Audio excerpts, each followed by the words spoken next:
Everyone नमस्कार। आज म हजुरहरूलाई मसरुम साँदेर देखाउन गइरहेको छु। यो भिडियोलाई सुरुदेखि अन्त्यसम्म हेरिदिनु होला अनि लाइक, शेयर, कमेन्ट अनि सब्स्क्राइब पनि गरिदिनु होला। Thank you. मैले लिएको छु 300 gram mushroom, 3 piece spring onion, 3 piece खुर्सानी हरियो, एउटा टमाटर, एउटा प्याज, अलिकति अदुवा, त्यसैगरी 2टा पट्टी लसुन, तेल, आधा चम्मच टिमुर, स्वाद अनुसार नुन, आधा चम्मच बेसार, आधा लेमन, त्यसैगरी मैले लिएको छु आधा चम्मच मेथी, 2टा सुकेको खुर्सानी, जिरा धनियाको पाउडर आधा चम्मच सानो चम्मचको, आधा चम्मच खुर्सानीको पाउडर। यो सबै मसलाहरू मैले आधा चम्मच लिएको छु सानो चम्मचको। मैले मसरुमलाई लाम्चो गरी काटेको छु यसरी।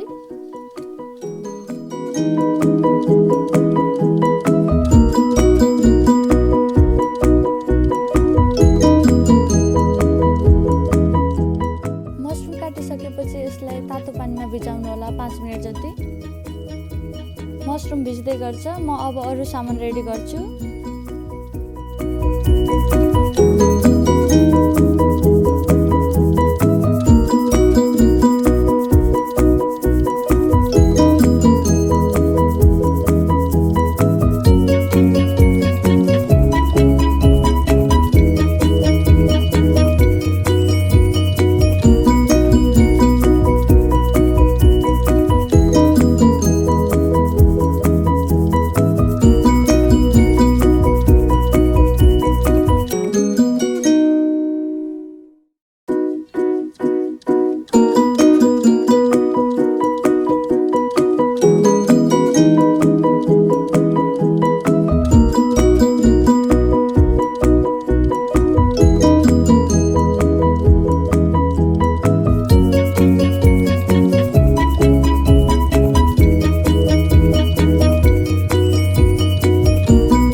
भिजाएको 5 मिनेट पनि भइसक्यो। अब यसलाई निचोरेर एउटा प्लेटमा राख्नु होला पानी फाल्नको लागि। मसरुमको पानी चाहिँ राम्रोसँग फाल्नु होला। यो फ्राई गर्नुपर्छ, त्यति बेला पानी निस्क्यो भने राम्रो हुँदैन।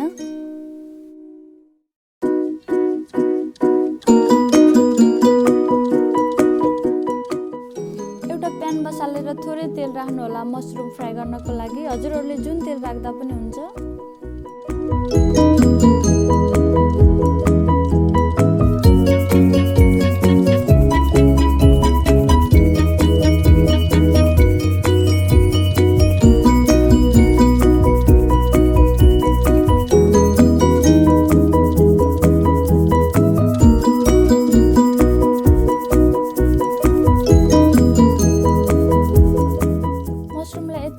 भुट्दा हुन्छ। अब यो रेडी भइसकेको छ। यसलाई म एउटा प्लेटमा राख्छु।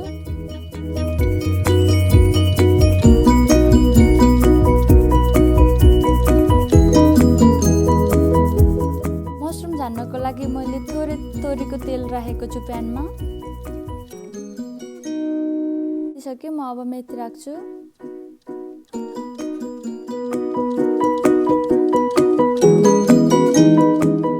मेथी कालो भइसकेपछि म अघिको खुर्सानी राख्छु। त्यसैगरी अघिको टमाटर राख्छु।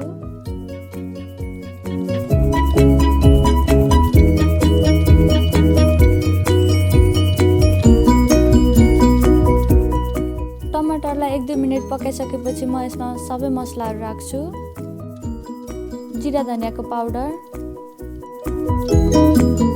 बेसार,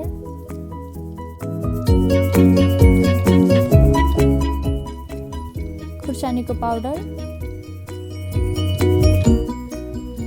टिमुरलाई चाहिँ हजुरहरूले नछुटाउनु होला, यो एकदमै इम्पोर्टेन्ट हुन्छ।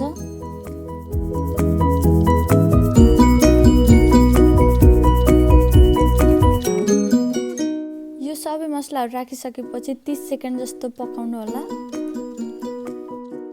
अब यो रेडी भयो, म मसरुमको प्लेटमा राख्छु।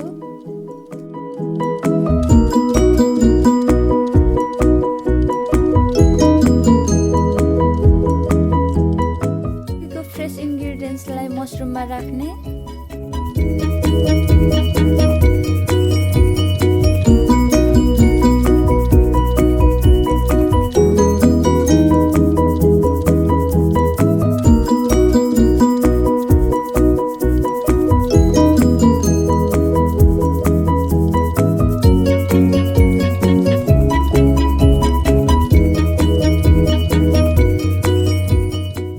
लास्टमा नुन राख्ने र मजाले मिक्स गर्ने।